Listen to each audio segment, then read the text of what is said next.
നമസ്കാരം. ജ്യോതിഷ വിശ്വാസികളായ എല്ലാ പ്രിയപ്പെട്ട പ്രേക്ഷകർക്കും ശ്രീഭദ്ര ജ്യോതിഷത്തിലേക്ക് വീണ്ടും സ്വാഗതം. 2025 മാർച്ച് 29 ശനി സ്വന്തം മൂലത്രികോണ ക്ഷേത്രമായ കുംഭൻ രാശിയിൽ നിന്നും മീനം രാശിയിലേക്ക് കടക്കുകയാണ്. അപ്പോൾ ശനിയുടെ ഈ രാശി മാറ്റം വിവിധ നക്ഷത്രങ്ങളിലുള്ളവർക്ക് വിവിധ രീതിയിലുള്ള ഫലങ്ങളാണ് നൽകുന്നത്. മുമ്പ് നമ്മൾ ശനിയുടെ മാറ്റത്തെ സംബന്ധിച്ച് പല വീഡിയോകളിലും പറഞ്ഞിട്ടുണ്ട് കാര്യങ്ങൾ. പിന്നെ മറ്റൊരു പ്രത്യേകത എന്താണെന്ന് വെച്ചാൽ, ഓരോ രാശിയിലും ശനി സഞ്ചരിക്കുമ്പോൾ ആ രാശിയുടെ നാഥനും ശനിയുമായിട്ടുള്ള ബന്ധം, മറ്റ് ഗ്രഹങ്ങളുടെ സ്ഥാനം, ദൃഷ്ടി, ഇതൊക്കെ വെച്ചിട്ട് ഈ ഏഴരശനി, കണ്ടകശനി തുടങ്ങിയവയാണെങ്കിലും അവയുടെ ഫലങ്ങളിലും ചെറിയ വ്യത്യാസം ഉണ്ടാകും. അപ്പോൾ ശനി ഇപ്പോൾ ട്രാൻസിറ്റ് ചെയ്യാൻ പോകുന്നത് സ്വന്തം സമഗ്രഹമായ, ശനിയുടെ സമഗ്രഹമായ വ്യാഴത്തിൻ്റെ ക്ഷേത്രമായ മീനം രാശിയിലേക്കാണ്. അപ്പോൾ ശനി മീനൻ രാശിയിലേക്ക് സഞ്ചരിക്കുമ്പോൾ 3 കൂറുകളിൽപ്പെട്ട ആളുകൾക്കാണ് ഏഴര ശനിയുടെ ഫലം അനുഭവിക്കാൻ ഇടയുള്ളത്. അതായത് ശനി സഞ്ചരിക്കുന്ന രാശിയായ മീനക്കൂറിലുള്ളവർക്ക്, അതുപോലെ തന്നെ അതിൻ്റെ തൊട്ട് മുമ്പുള്ള രാശി, അതായത് കുംഭക്കൂറിലുള്ളവർക്ക്, മീനക്കൂറിൻ്റെ തൊട്ട് ശേഷമുള്ള രാശി, അതായത് മേടക്കൂറിൽ വരുന്ന നക്ഷത്രക്കാർക്ക്. കൂറ് എന്ന് പറഞ്ഞാൽ ജനന സമയത്ത് ചന്ദ്രൻ നിൽക്കുന്ന രാശിയാണ്. ആ രാശിയിലാണ് നമ്മുടെ നക്ഷത്രങ്ങൾ ഉൾപ്പെടുന്നത്. അപ്പോൾ ചന്ദ്രനെ സംബന്ധിച്ചുള്ള പ്രാധാന്യമുള്ള കാര്യമായതുകൊണ്ടാണ് കൂറ് എന്ന് പറയുന്നത്. സൂര്യനെ സംബന്ധിച്ചുള്ള കാര്യങ്ങളിലെല്ലാം നമ്മൾ രാശി എന്നും ലഗ്നം എന്നൊക്കെയാണ് ഉപയോഗിക്കുന്നത്. രണ്ടും ഒന്ന് തന്നെയാണ്. രാശിയും കൂറും ഡിഗ്രി അളവ് കൊണ്ടൊക്കെ ഒന്ന് തന്നെയാണ്. പക്ഷേ ചന്ദ്രനുമായിട്ട് ബന്ധപ്പെട്ട് നിൽക്കുന്ന രാശി, അല്ലെങ്കിൽ ചന്ദ്രൻ നിൽക്കുന്ന രാശിയാണ് നമ്മൾ കൂറ് എന്ന് ജ്യോതിഷത്തിൽ പറയാറുള്ളത്. അപ്പോൾ നമുക്ക് ഇനി ഏഴര ശനി വരുന്ന ഓരോരോ കൂറുകാരുടെ ഫലം നോക്കാം. ഏതെല്ലാം നക്ഷത്രക്കാർക്കാണ് ഇത് അനുഭവപ്പെടുന്നത്, എങ്ങനെയൊക്കെയാണ് മീനത്തിലേക്കുള്ള ശനിയുടെ ട്രാൻസിറ്റ് ഫലം നൽകുന്നത് എന്നുള്ളത് നോക്കാം. അപ്പോൾ ഇതുവരെ വളരെ സുഖകരമായിട്ട് പല ആനുകൂല്യങ്ങളും അനുഭവിച്ചുകൊണ്ടിരുന്ന മേടക്കൂറുകാർക്ക്, അതായത് അശ്വതി, ഭരണി, കാർത്തികയുടെ ആദ്യ പാദം വരുന്ന മേടക്കൂറിൽപ്പെടുന്ന നക്ഷത്രക്കാർക്ക് ഏഴര ശനി ആരംഭിക്കുകയാണ്. മാർച്ച് 29 മീനം രാശിയിലേക്ക് ശനി കയറുന്നതോടുകൂടി അവരുടെ ഏഴര ശനി കാലവും ആരംഭിക്കും. അപ്പോൾ കഴിഞ്ഞ കുറേ കാലങ്ങളായിട്ട് 11-ൽ ശനി നിൽക്കുകയായിരുന്നു അവർക്ക്.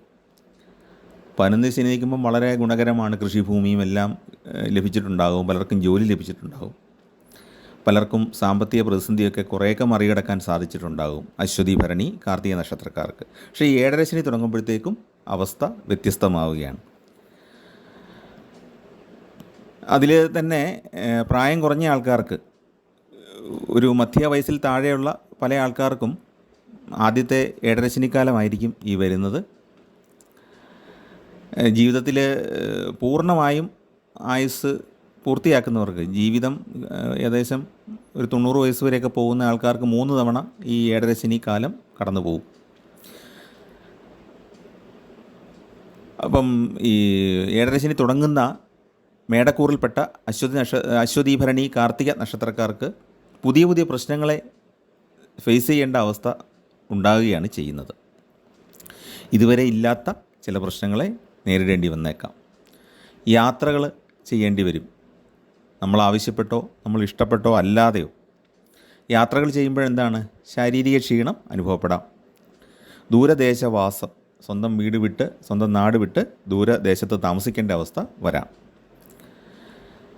അതോടൊപ്പം തന്നെ ഇപ്പോഴത്തെ ഈ കാലഘട്ടത്തിൽ ഗുണകരമായ 2 കാര്യം കൂടെ ഉണ്ട്. വിദേശ യാത്ര, വിദേശത്ത് പോയി പഠനം, വിദേശ ജോലി, ഇതൊക്കെ ചെയ്യാൻ കഴിയുന്ന, ഇതൊക്കെ സാധിച്ചു കിട്ടുന്ന ഒരു കാലഘട്ടവും കൂടിയാണ്. അപ്പോൾ വീട് വിട്ട് മാറി നിൽക്കേണ്ടി വരുമെന്ന് പറയുമ്പം അങ്ങനെ ഒരു പോസിറ്റീവ് അവസ്ഥ കൂടെ അതിനകത്തുണ്ട് എന്നുള്ളതും കൂടെ മനസ്സിലാക്കണം. എന്നാൽ മനസ്സിനെ പ്രയാസപ്പെടുത്തുന്ന ചില കാര്യങ്ങളും ഉണ്ടാകും. അപരിചിതമായ സാഹചര്യങ്ങളിൽ ജോലി ചെയ്യേണ്ടി വരിക, പോയി താമസിക്കേണ്ടി വരിക, ഭാഷയൊന്നും അറിയത്തില്ലാതെ കുഴങ്ങുക, ഭക്ഷണത്തിന് പോലും ചിലപ്പം ബുദ്ധിമുട്ട് നേരിടേണ്ടി വരിക, കൂടുതൽ അധ്വാനം ചെയ്യേണ്ടി വരിക, ഇതുവരെ നമ്മൾ ചെയ്തുകൊണ്ടിരുന്നതിൽ നിന്നും വളരെയേറെ കൂടുതൽ അധ്വാനിക്കേണ്ടി വരിക, എന്നിട്ടും അതിൻ്റെ ഫലം കിട്ടാത്തതുപോലെ തോന്നുക, ചിലവ് വളരെയേറെ വർദ്ധിക്കുക, നമ്മൾ റിസർവായിട്ട് വെച്ചിട്ടുള്ള, നമ്മൾ പിന്നീടത്തെ ആവശ്യത്തിന് വേണ്ടിയിട്ട് മാറ്റി വെച്ചിട്ടുള്ള ധനമെടുത്ത് ചിലവഴിക്കേണ്ടി വരിക. പിന്നെയുള്ള പ്രശ്നം എന്ന് പറയുന്നത് ലഹരി വസ്തുക്കളോടും മറ്റുമുള്ള ആസക്തി വർദ്ധിക്കാനിടയുള്ള കാലഘട്ടമാണ്. രോഗചികിത്സ നേരിടേണ്ടി വരുന്നതാണ്. പ്രത്യേകിച്ചും ഏത് കാര്യങ്ങൾക്ക്? വാദസംബന്ധമായ കാര്യങ്ങൾക്ക്, പിത്തസംബന്ധമായ കാര്യങ്ങൾക്ക് ഒക്കെ ഉള്ള രോഗങ്ങൾ, ആ രീതിയിലുള്ള രോഗങ്ങൾ, വാത രോഗവുമായിട്ട് ബന്ധപ്പെട്ട അല്ലെങ്കിൽ പിത്തം വർദ്ധിച്ചുള്ള രോഗങ്ങളൊക്കെ ഉണ്ടാകാം. പിന്നെയുള്ളതെന്ന് പറഞ്ഞാൽ ഓരോതരം അഡിക്ഷൻസാണ്. ഓരോ പ്രത്യേക സാഹചര്യങ്ങളോടുള്ള അഡിക്ഷൻ എന്ന് പറഞ്ഞാൽ നമ്മൾ ചില കൂട്ടുകെട്ടുകളിൽ പെട്ടുപോവുക, ചില സാഹചര്യങ്ങൾ നമുക്ക് ഒഴിവാക്കാൻ പറ്റാത്ത രീതിയിലുള്ള ലഹരി മാത്രമല്ല, മറ്റു പല ആസക്തികൾ നമുക്ക് ഉണ്ടാകുക.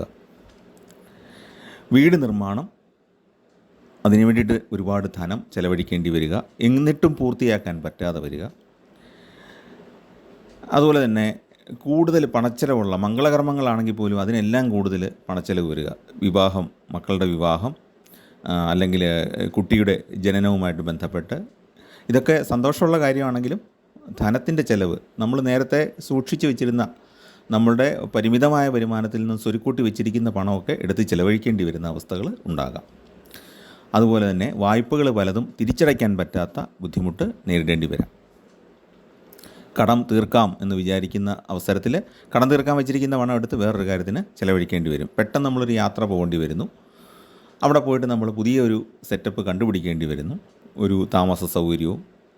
അപ്പോൾ അവിടെ ഒന്ന് ഉറച്ചു വരുമ്പോഴത്തേക്കായിരിക്കും അടുത്തൊരു ട്രാൻസ്ഫറോ അല്ലെങ്കിൽ മറ്റൊരു സ്ഥലത്തേക്ക് ബിസിനസ് സംബന്ധമായിട്ട് മാറേണ്ടി വരിക. അപ്പോൾ ഇങ്ങനെയുള്ള പല പ്രശ്നങ്ങൾ, ഫ്രീക്വൻ്റ് ആയിട്ടുള്ള ഷിഫ്റ്റിങ് ഇങ്ങനെ വന്നുകൊണ്ടേയിരിക്കും. വീട് മാറുക എന്നുള്ളത് മാത്രമല്ല ഞാൻ പറഞ്ഞത്, ജോലിയിലാണെങ്കിലും അതുപോലെ നമ്മൾ ചെയ്യുന്ന പ്രവർത്തന മേഖലയിലാണെങ്കിലും എല്ലാം എപ്പോഴും അതിങ്ങനെ മാറി മറിഞ്ഞ് വന്നുകൊണ്ടിരിക്കും. അപ്പോൾ അത് നമ്മുടെ ഈ സ്വൈരമായിട്ടുള്ള ജീവിതത്തെ പ്രതികൂലമായിട്ട് ബാധിക്കുന്ന കാര്യമാണ്. ഒരു കാര്യം നമുക്കറിയാം, നാളെ ഇതാണ് ചെയ്യാൻ പോകുന്നത്, മറ്റന്നാൾ ഇതാണ് ചെയ്യാൻ പോകുന്നത്. അങ്ങനെ ഒരു പ്ലാനിങ് ഉണ്ടെങ്കിൽ നമുക്ക് ജീവിതത്തിൽ വലിയ ബുദ്ധിമുട്ടില്ലാതെ കാര്യങ്ങൾ നടന്നു പോകും. ഇത്ര രൂപ ചിലവ് വരും, ഏകദേശം അല്പം കൂടിയ എമൗണ്ട് ആണെങ്കിൽ പോലും നമുക്ക് നേരത്തെ കണ്ടെത്തി വെക്കാനായിട്ട് സാധിക്കും. ഇതങ്ങനെയല്ല, ഇത് പെട്ടെന്നാണ് ആവശ്യങ്ങൾ വരുന്നത്, പെട്ടെന്നാണ് കർമ്മ മേഖല മാറുന്നത്, പെട്ടെന്നാണ് നമ്മൾ നിൽക്കുന്ന സ്ഥാനം മാറുന്നത്. അപ്പോൾ യാത്ര എന്ന് പറയുന്നത് ടൂറായിട്ടും പോവാം, അതുപോലെ തന്നെ അലച്ചിലുകൾ ഉണ്ടാകാം, ജോലി സംബന്ധമായിട്ട് പോകേണ്ടി വരാം, നിർബന്ധിതമായിട്ട് പോകേണ്ടി വരാം. ഇതൊക്കെ നമുക്കിങ്ങനെ വന്നുകൊണ്ടേയിരിക്കും. ആരോഗ്യപരമായിട്ട് നല്ല കരുതൽ വേണ്ട കാലഘട്ടമാണ്. പ്രത്യേകിച്ച് ഈ ചൊവ്വയുടെ ഓരോരോ സ്ഥാനങ്ങളിൽ കൂടെ മാറിക്കൊണ്ടിരിക്കുന്നത് കൊണ്ട് ഈ 2.5 വർഷമാണല്ലോ ശനി ഒരു രാശിയിൽ സഞ്ചരിക്കുന്നത്. അപ്പോൾ ഇതിനിടയ്ക്ക് ഈ ചൊവ്വയുടെയും സൂര്യൻ്റെയൊക്കെ സ്ഥാനം ഇങ്ങനെ മാറിക്കൊണ്ടേയിരിക്കും. അപ്പം ചൊവ്വയും സൂര്യനുമൊക്കെ നെഗറ്റീവായിട്ടുള്ള അല്ലെങ്കിൽ പ്രതികൂലമായ സ്ഥാനങ്ങളിൽ വരുമ്പോഴത്തേക്കും ഈ 7.5 ശനിയുടെ ഫലങ്ങൾ വളരെ കൂടുതൽ നെഗറ്റീവായിട്ട് അനുഭവപ്പെടും. പക്ഷേ ഇവിടെ നമ്മൾ ചിന്തിക്കേണ്ട ഒരു പ്രധാന കാര്യമെന്ന് പറഞ്ഞാൽ, പൂർണ്ണമായിട്ടും നമ്മൾ ഇത് ദോഷകരമെന്ന് വിചാരിക്കേണ്ട. നമുക്കിങ്ങനെ ബുദ്ധിമുട്ടുകൾ വരുമ്പോൾ സഹായിക്കാൻ ആരൊക്കെ ഉണ്ട് എന്ന് തിരിച്ചറിയാൻ പറ്റുന്ന ഒരു സമയമാണ്. ഞാൻ നേരത്തെ പറഞ്ഞല്ലോ, നമ്മുടെ സുഹൃത്തുക്കൾ ആരാണ്, യഥാർത്ഥ സുഹൃത്തുക്കൾ ആരാണ്, യഥാർത്ഥ ബന്ധുക്കൾ ആരാണ്, യഥാർത്ഥത്തിൽ നമ്മളോട് അസൂയുള്ള ആരാണ്, ഇതൊക്കെ തിരിച്ചറിയാനായിട്ട് നമുക്ക് സാധിക്കും. അപ്പോൾ തീർച്ചയായിട്ടും ശനി ഭഗവാനെ പ്രീതിപ്പെടുത്തുന്ന വഴിപാടുകൾ ചെയ്യുന്നത് ഏറ്റവും ഉത്തമമാണ്. അന്നദാനം പോലുള്ള വഴിപാടുകൾ, മരുന്ന് വാങ്ങിച്ചു കൊടുക്കൽ, ഇതൊക്കെ നമുക്ക് ചെയ്ത് കുറേയേറെ പുണ്യം നേടാനായിട്ട് സാധിക്കുന്നതാണ്. പിന്നെ വ്യാഴത്തിൻ്റെ ക്ഷേത്രമായതുകൊണ്ട് മാരകമായ ദോഷങ്ങൾ ഈ സമയത്തും ശനി ചെയ്യുകയില്ല. വ്യാഴവും ശനിയും സമഗ്രഹങ്ങളാണല്ലോ. അപ്പം മീനൻ രാശി ശനിക്ക് പൂർണ്ണമായിട്ടും ദോഷകരമല്ല. ധനുവിലും മീനത്തിലുമൊക്കെ നിൽക്കുന്ന ശനി എന്ന് പറയുന്നത് കുറച്ച് ഗുണമാണ് ചെയ്യുന്നത്. അതുകൊണ്ട് തന്നെ ഈ സമയത്ത് വിവാഹാദി മംഗളകർമ്മങ്ങളൊക്കെ നടക്കാം, സന്താന ജനനം ഉണ്ടാകാം, ജോലി കിട്ടാം, ഇതൊക്കെ നടക്കും. എന്നാൽ പലപ്പോഴും സംഭവിക്കുന്നത് ഈ പറഞ്ഞ പോലെ തന്നെ വിവാഹം നീട്ടിവെക്കേണ്ടി വരിക, അല്ലെങ്കിൽ വിവാഹത്തിന് നമ്മൾ ഉദ്ദേശിക്കുന്നത് കൂടുതൽ ചിലവഴിക്കേണ്ടി വരിക, ഇങ്ങനെയുള്ള കുറേ കാര്യങ്ങൾ ഈ സമയത്ത് ഉണ്ടാകാം. അപ്പോൾ എന്താണെങ്കിലും ശനി ഭഗവാനെ പ്രീതിപ്പെടുത്തുന്ന വഴിപാടുകൾ ചെയ്യേണ്ടതാണ്. അതിൽ പ്രധാനമായിട്ട് ശനി ഭഗവാന്, നവഗ്രഹ ക്ഷേത്രത്തിൽ ശനി ഭഗവാന് പട്ട് സമർപ്പിക്കുക, നീലപ്പട്ട് സമർപ്പിക്കുക, കറുത്ത പട്ടും സമർപ്പിക്കാറുണ്ട്. അതോടൊപ്പം തന്നെ ശനി ഭഗവാനൊരു നീരാഞ്ജനം, ഒരു എള്ളുതിരി, ഇത്രയും നടത്തുക. അപ്പോൾ ഏഴര ശനി എന്ന് പറയുന്നത് വളരെ ദീർഘമായ ഒരു കാലഘട്ടമായതുകൊണ്ട് തന്നെ നമുക്ക് കഴിയുന്നത്ര സമയം, അതായത് മാസത്തിലൊരു ദിവസമോ അല്ലെങ്കിൽ 3 മാസത്തിൽ ഒരു ദിവസമെങ്കിലും ഈ നവഗ്രഹ ക്ഷേത്രത്തിൽ ഒരു എള്ളുതിരി തെളിയിക്കുന്നത് ഏറ്റവും ഉത്തമമായിരിക്കും. അതോടൊപ്പം തന്നെ ശാസ്താക്ഷേത്രത്തിൽ നീരാജനം, നെയ്വിളക്ക് തുടങ്ങിയ വഴിപാടുകളും ചെയ്യാവുന്നതാണ്.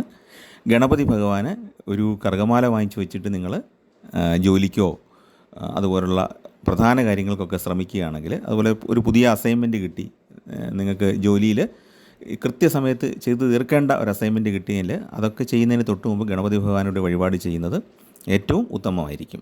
കറുകമാലയോ അല്ലെങ്കിൽ മുക്കുറ്റി പുഷ്പാഞ്ജലിയോ അങ്ങനെ എന്തെങ്കിലും ഒരു വഴിപാട് ചെയ്തിട്ട് ചെയ്യുന്നത് ഏറ്റവും നല്ലതാണ്.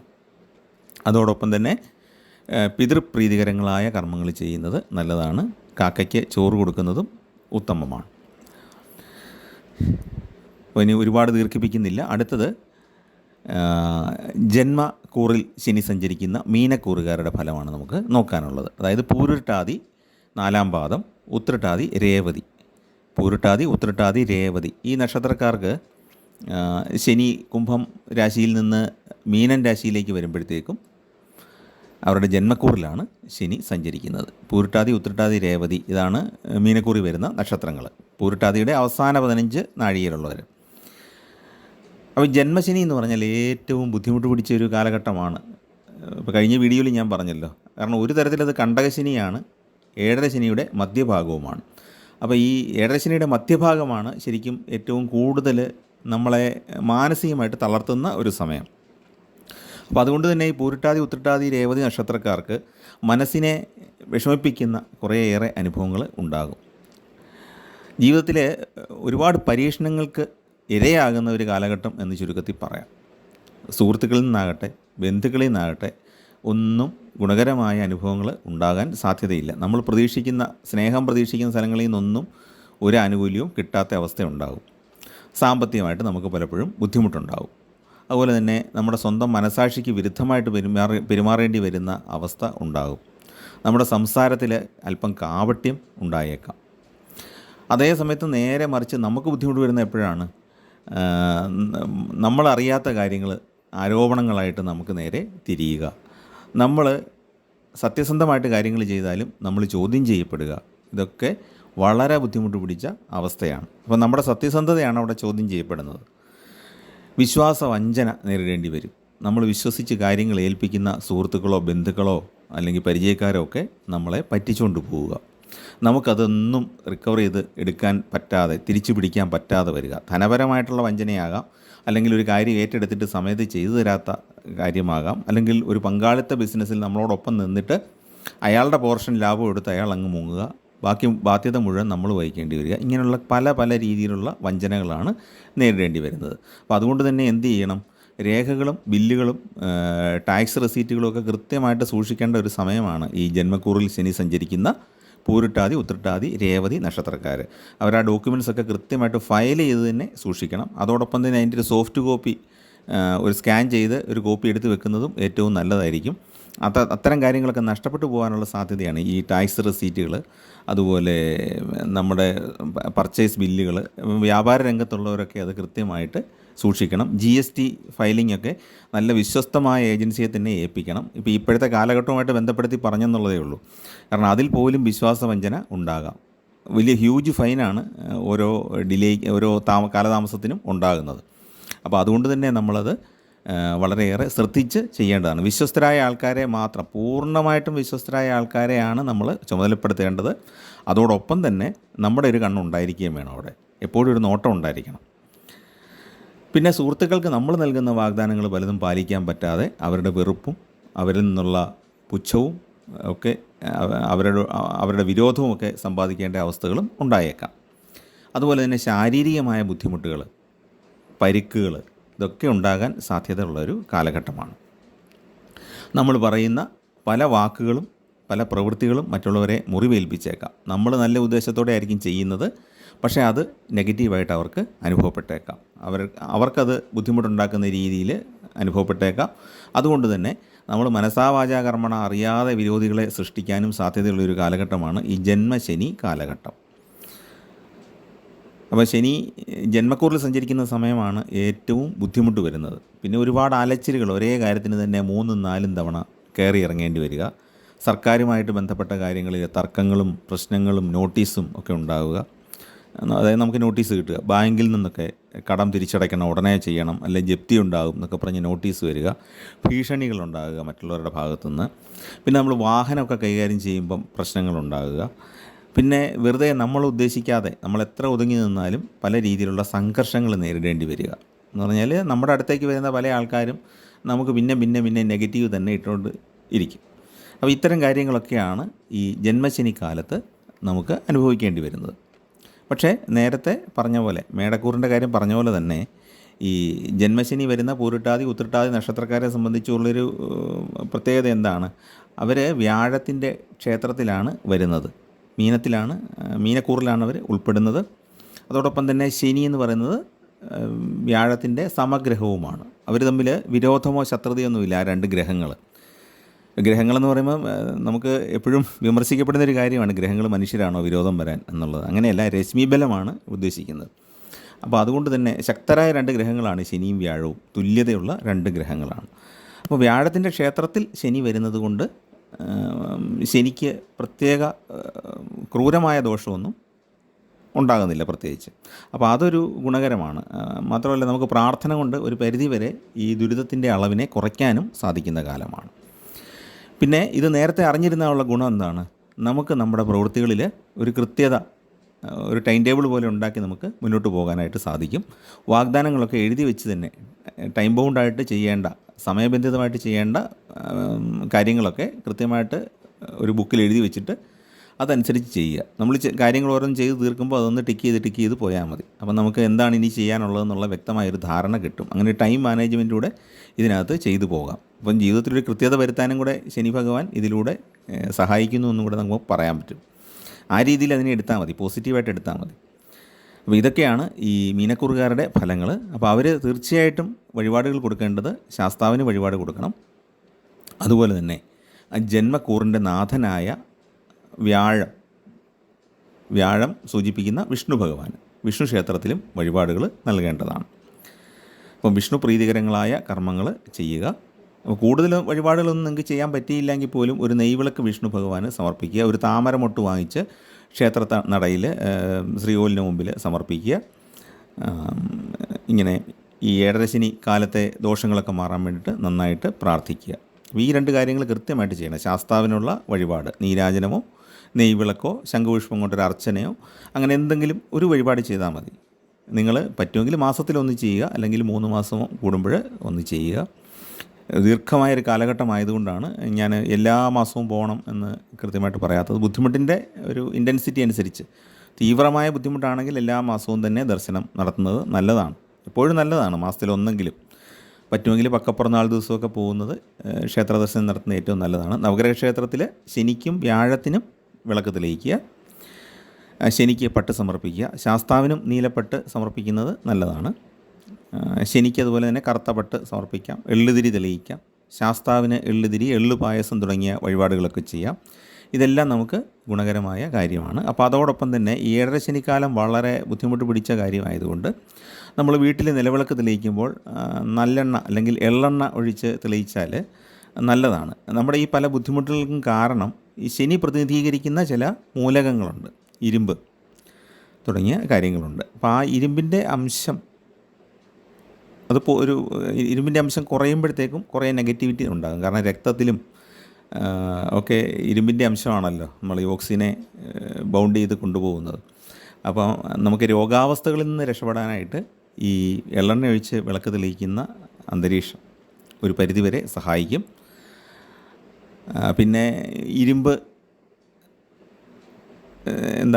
കൊണ്ടുള്ള കാര്യങ്ങളൊക്കെ കൈകാര്യം ചെയ്യുന്നത് നല്ലതാണ്. അയൺ ഉള്ള ഭക്ഷണങ്ങൾ കഴിക്കുക, ഇരുമ്പ് അടങ്ങിയ ഭക്ഷണങ്ങൾ കഴിക്കുക. ഇനി അനീമിയ പോലുള്ള ഇരുമ്പിൻ്റെ കുറവ് കൊണ്ടുള്ള വിളർച്ച സംബന്ധിച്ച രോഗങ്ങൾ, ഈ വിളർച്ച എന്നൊക്കെ പറയുന്ന പഴയ പോലുള്ള ഒരു രീതിയല്ല. ഈ രക്തത്തിന് കുറവുണ്ടാകുമ്പോഴത്തേക്കും മറ്റു പല രോഗാവസ്ഥകളുമാണ് നമുക്കിപ്പം നേരിടേണ്ടി വരുന്നത്. അതൊക്കെ നല്ല ഒരു ഡോക്ടറോടോ ഒരു വൈദ്യനോടോ ഒക്കെ സംസാരിച്ച് ആ രോഗത്തിന് ചികിത്സിക്കുക, അതൊക്കെ ഏറ്റവും ഉത്തമമാണ്. പിന്നെന്താണ്, ഒരു പോസിറ്റീവ് ആറ്റിറ്റ്യൂഡോടെ എപ്പോഴും നമ്മൾ ശുഭകരമായ ചിന്തകളോടുകൂടി ജീവിതം മുന്നോട്ട് കൊണ്ടുപോവുക, നന്നായിട്ട് പ്രാർത്ഥിക്കുക. അടുത്തത് ശനി സഞ്ചരിക്കുന്ന രാശിയുടെ 12ാമത്തെ രാശിയിൽ വരുന്ന, അതായത് കുംഭക്കൂറിൽ വരുന്ന അവിട്ടത്തിൻ്റെ 2ാമത്തെ പകുതി, ചതയം, പൂരുട്ടാതി ആദ്യ മുക്കാൽ ഭാഗം. ഈ നക്ഷത്രക്കാരുടെ ഫലമെന്ന് പറയുന്നത് 12ൽ ശനി സഞ്ചരിക്കുമ്പോഴുള്ള അവസ്ഥയാണ്. അതായത് 7ര ശനിയുടെ അവസാന ഭാഗമാണ്, അവസാന 2.5 വർഷമാണ് അവർക്ക്. അപ്പോൾ 7ര ശനി തുടങ്ങിയിട്ട് അവർക്ക് ഏതാണ്ട് 5 വർഷം ആയിട്ടുണ്ട്. ഇനി 2.5 വർഷം കൂടെ അവർക്കിത് അനുഭവിക്കേണ്ടി വരും. അവരെ സംബന്ധിച്ചിടത്തോളമുള്ള ബുദ്ധിമുട്ട് എന്ന് പറഞ്ഞാൽ സത്യസന്ധത പുലർത്താൻ പറ്റിയാലും അത് ചോദ്യം ചെയ്യപ്പെടുക എന്നുള്ളതാണ്. നമ്മൾ സത്യസന്ധമായിട്ട് കാര്യങ്ങൾ ചെയ്താലും മറ്റുള്ളവർ അതിനെ തെറ്റായിട്ട് വ്യാഖ്യാനിക്കുന്നൊരവസ്ഥ ഉണ്ടാകാം. നമ്മുടെ പ്രവൃത്തികളിൽ പലപ്പോഴും നമ്മൾ അറിയാതെ തന്നെ ഒരു വഞ്ചനാ സ്വഭാവം അല്ലെങ്കിൽ ഒരു മറച്ചു വെക്കൽ ഒക്കെ ഉണ്ടായേക്കാം. വിദ്യാർത്ഥികളെ സംബന്ധിച്ച് ആലസ്യം ഉണ്ടാകാനിടയുള്ള കാലഘട്ടമാണ്. കുടുംബജീവിതത്തിൽ ചെറിയ തോതിലാണെങ്കിലും അഭിപ്രായ വ്യത്യാസങ്ങളോ സ്വൈരക്കേടുകളോ ഒക്കെ ഉണ്ടാകാം. സാമ്പത്തിക കാര്യങ്ങളിൽ കുറേയേറെ ബുദ്ധിമുട്ടുകൾ അനുഭവപ്പെടും. ജന്മശനിയുടെ കാലത്തുണ്ടായിരുന്ന അത്രയും ബുദ്ധിമുട്ട് ഈ സമയത്തുണ്ടാകുകയില്ല. കാര്യങ്ങളൊക്കെ നടന്നു പോകും. പക്ഷേ പെട്ടെന്നൊരു പണത്തിന് ആവശ്യം വന്നു കഴിഞ്ഞാൽ അല്പം നമ്മൾ വിയർത്ത് പോകും, നമ്മൾ വെള്ളം കുടിച്ച് പോകും. കാരണം പെട്ടെന്ന് പണം ഉണ്ടാക്കാനായിട്ട് സാധിക്കുകയില്ല. അപ്പോൾ ഈ പണത്തിന് ഇങ്ങനെ പെട്ടെന്ന് ആവശ്യം വരുമ്പോൾ നമ്മൾ എന്താണ് ചെയ്യുന്നത്? അടുത്ത സുഹൃത്തുക്കളോടോ ബന്ധുക്കളോടോ ഒക്കെ ചോദിക്കും. അവർ കൈമലത്തി കാണിക്കും.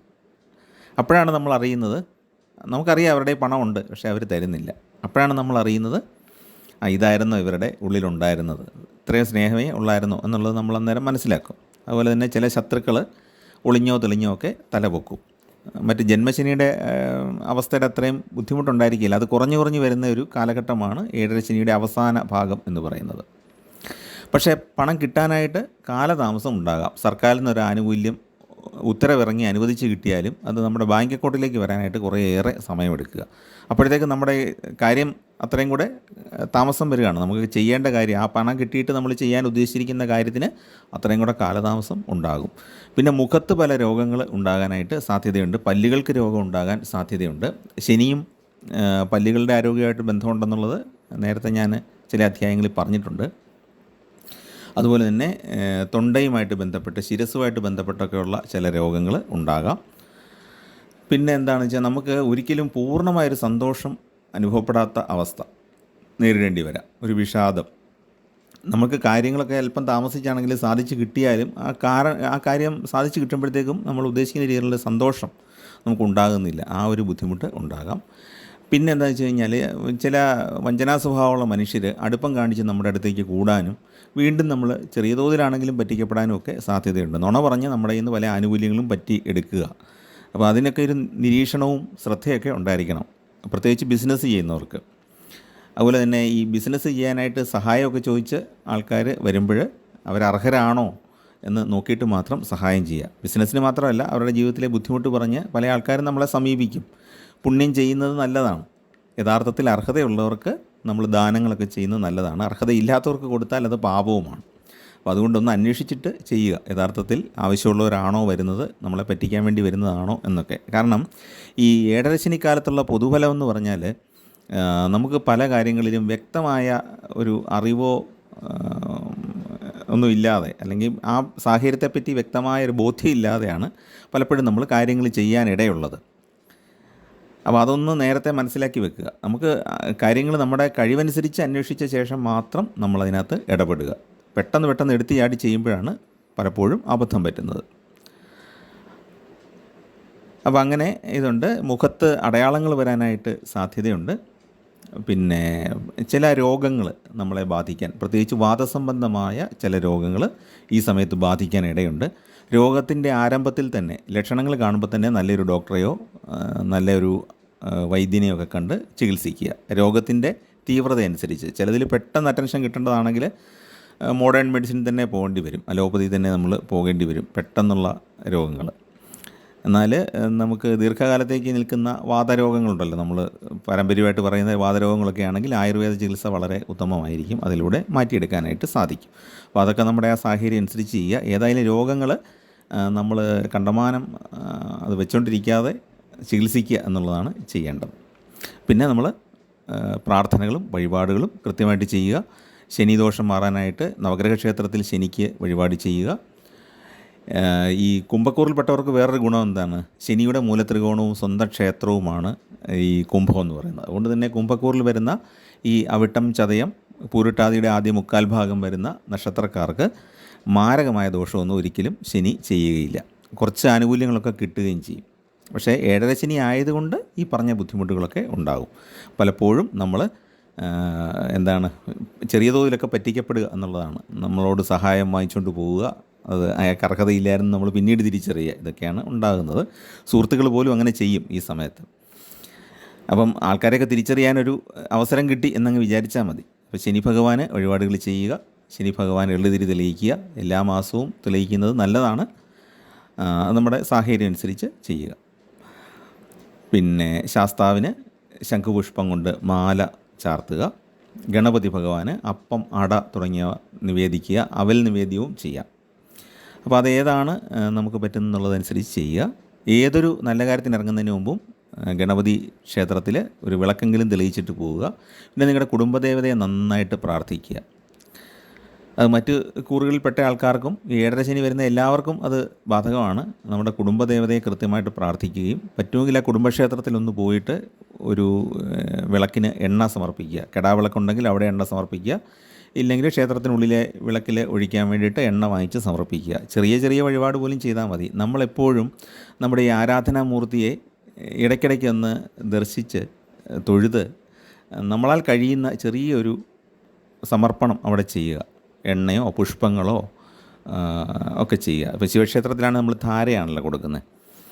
രോഗാവസ്ഥകളൊക്കെ ഉണ്ടെങ്കിൽ ശിവന് ധാര വഴിപാട് ചെയ്യുന്നത് നല്ലതാണ്. പ്രത്യേകിച്ച് മനസ്സിന് കണ്ടമാന സംഘർഷം വരുമ്പോൾ മഹാദേവന് ധാര വഴിപാട് ചെയ്താൽ പെട്ടെന്ന് അതൊന്ന് കുറയുന്നതായിട്ട് അനുഭവപ്പെടും. അപ്പോൾ ഇങ്ങനെ വഴിപാടിൻ്റെ ഫലം എന്താണ് എന്നൊക്കെ ചോദിക്കുമ്പോൾ അത് വലിയൊരു ടോപ്പിക് ആയതുകൊണ്ട് പിന്നീട് പറയാം. എങ്കിൽ പോലും ഒരു വഴിപാട് ചെയ്യുമ്പം അതിന് നമ്മുടെ ജീവിതത്തിൽ കുറേയേറെ മാറ്റങ്ങൾ വരുത്താനായിട്ട് സാധിക്കും. അത് ഈ ഊർജം നമ്മളിൽ കൂടെ കയറി ഇറങ്ങി പോകുന്ന ഒരു സിസ്റ്റമുണ്ട്. അപ്പോൾ അതിനെപ്പറ്റി നമുക്ക് മറ്റൊരു വീഡിയോയിൽ വിശദമായിട്ട് ചർച്ച ചെയ്യാം. അപ്പോൾ ഇതാണ് നമുക്ക് 7.5 ശനി വരുന്ന മീനക്കൂറുകാരുടെയും അതുപോലെ തന്നെ മേടക്കൂറുകാരുടെയും അതുപോലെ കുംഭക്കൂറുകാരുടെയും ഫലമായിട്ട് പറയാനുള്ളത്.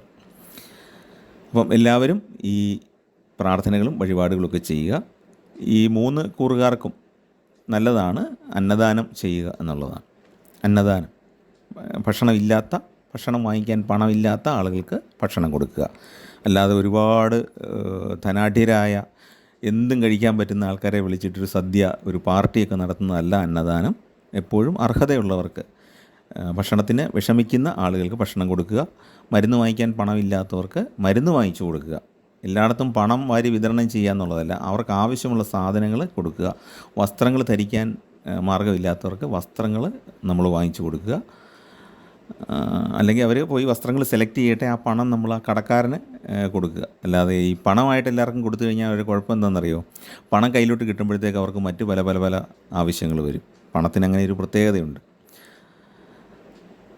അപ്പം ഇത്തരം കാര്യങ്ങളൊക്കെ എല്ലാവർക്കും അറിയാവുന്നതാണ്. അപ്പോൾ ഈ പ്രാർത്ഥനകളും വഴിപാടുകളും ചെയ്യുക. നിങ്ങൾക്ക് ചാനൽ ഇഷ്ടപ്പെട്ടെങ്കിൽ ദയവായിട്ടും സബ്സ്ക്രൈബ് ചെയ്യുക. നിങ്ങളുടെ സുഹൃത്തുക്കൾക്കും പരിചയക്കാർക്കും ഒന്ന് ഷെയർ ചെയ്ത് കൊടുക്കുക. എല്ലാവർക്കും ശനി ഭഗവാന്റെ അനുഗ്രഹം ഉണ്ടാകട്ടെ. ജീവിതത്തിൽ പോസിറ്റീവായ ഒരുപാട് കാര്യങ്ങൾ എപ്പോഴും സംഭവിക്കട്ടെ എന്ന് പ്രാർത്ഥിക്കുന്നു. നെഗറ്റീവായ കാര്യങ്ങളൊക്കെ നമ്മളെ കാര്യമായിട്ട് ബാധിക്കാതെ ഒഴിഞ്ഞു പോകട്ടെ എന്നുള്ളതും പ്രാർത്ഥിക്കുന്നു. എപ്പോഴും ഒരു നന്മയുടെ തിരിനാളം മനസ്സിൽ സൂക്ഷിക്കുക. എപ്പോഴും നന്മ വരാൻ വേണ്ടിയിട്ട് മാത്രം ആഗ്രഹിക്കുക. മറ്റുള്ള കാര്യങ്ങളെപ്പറ്റി ഒന്നും നമ്മൾ ബോധർ ചെയ്യേണ്ട, വിഷമിക്കേണ്ട. അപ്പോൾ എന്താണെങ്കിലും ദൈവാനുഗ്രഹം നിങ്ങൾക്ക് എല്ലാവർക്കും ഉണ്ടാകും. നേരത്തെ നാളും പേരുമൊക്കെ അയച്ചു തന്ന എല്ലാവർക്കും വേണ്ടിയിട്ട് ഇപ്പോഴും പ്രാർത്ഥനകൾ തുടരുന്നുണ്ട്.